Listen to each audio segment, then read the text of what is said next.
In today's Money Monday, with less than a month to go before the November election, there may be some investors wondering what they should be considering as November 3rd quickly approaches. So we called in a financial expert for his insight on this. Welcome back, Jayme Meredith, Senior Vice President at Hefrren-Tillotson. And first off, Jayme, we want to be clear. This is a non-political segment. We're talking just in general about money matters in this presidential election season. That's absolutely correct. We certainly don't want to dive into the specifics about either candidate. There's a lot of social issues that are very, very important, and I don't even want to touch this. This is something, the election coming up is something that we're hearing increasing angst from our clients. And every 4 years, Americans hear that this is the most important election in their lifetimes. Candidates today, each candidate are going to spend about $1 billion convincing you or trying to convince you that they are the best choice for America. And that is creating a lot of anxiety as we head into the election. So I think it makes good sense to take a look at past elections, maybe use those as a guideline for what this upcoming election may mean for the broad economy and the markets. In fact, what are you telling investors right now? I mean, should anyone be taking any kind of radical steps right now, or should we just sort of wait and see?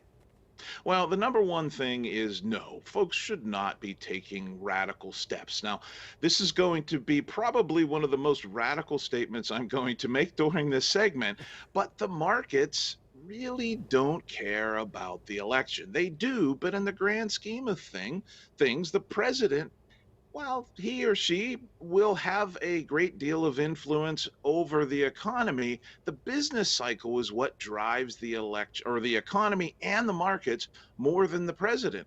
If you look historically, you really can't make a distinction between a Republican in office, a Democrat in office. If we were to show you a chart of the markets, take away the years, there's no way that you would accurately be able to determine whether or not a Republican or Democrat was in office. In fact, in the last 100 years, in almost every presidential term, the markets have hit new highs. The only time it hasn't was coming off of World War II and really the whole Nixon Ford fiasco. And a lot of those things were outside of the incumbent's control. But short of that, the markets have hit new highs under every presidential term. It's so interesting to look back in history and to know that, because I would assume if you then are advising people based on what we've seen in the past, that we should sort of just sit tight with our investments and not make any changes right now. Is that what you're telling folks?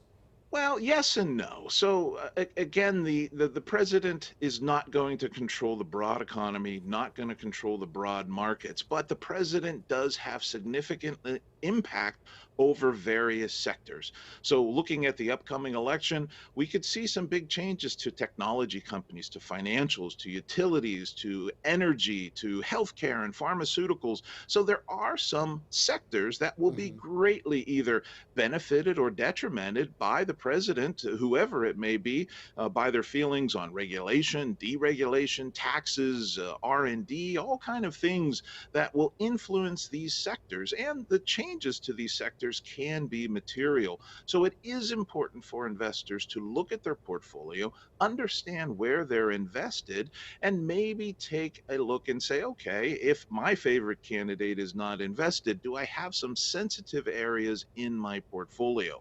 Now, again, we would absolutely not advise folks to go to cash or sit on the sidelines or hide under a mattress. It makes no sense to do that.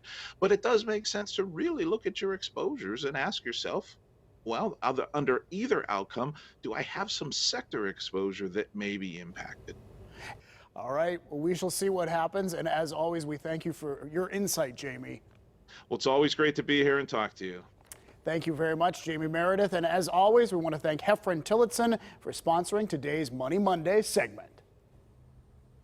Good advice. Thank you, David and Jayme. Well, coming up next, Ron is back with the latest on our forecast, plus new at the zoo, a socially distant way to see the animals and to celebrate the holidays safely. Thanks for watching PTL, everyone. We'll be right back.